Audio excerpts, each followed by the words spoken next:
Magandang araw mga kababayan kong nais magkaroon ng trabaho. Ang programa ito ay handog trabaho para sa tao.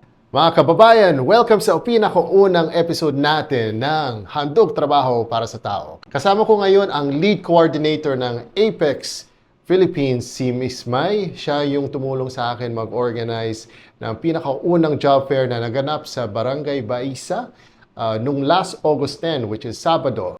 Miss Mai, pakibanggit na lang yung mga available vacancies natin bukas sa job fair. By the way, ang katayap natin dito ay isang manpower agency which is LED Management Training Services. Based sila sa Caloocan City.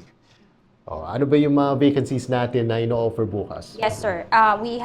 Meron tayong office-based positions such as accounting staff, bookkeeper, and HR staff, and many more. And then mall-based positions. One second. So meron tayong office-based, ibig sabihin yan, ano yung... Accounting staff. Yan yung mga mahilig sa meron kayo graduate ng mga accounting, ano pa? Bookkeeper. Bookkeeper. HR Yun. staff, recruitment specialist, admin, office, IT specialist, or customer service representative, sales representative, messenger, supervisor, and manager. Ang daming opening dyan sa Yes. pag-office base. So, ano pa yung mga ibang vacancies natin? Meron din tayong mall-based positions. Dito, available ang mga position for sales staff, promodizer, promoters, merchandiser, bagger, cashier, stock clerk, store supervisor, and store manager. Ang dami. So, yung mga sa tingin nyo qualified kayo sa mall-based positions, ang daming opening.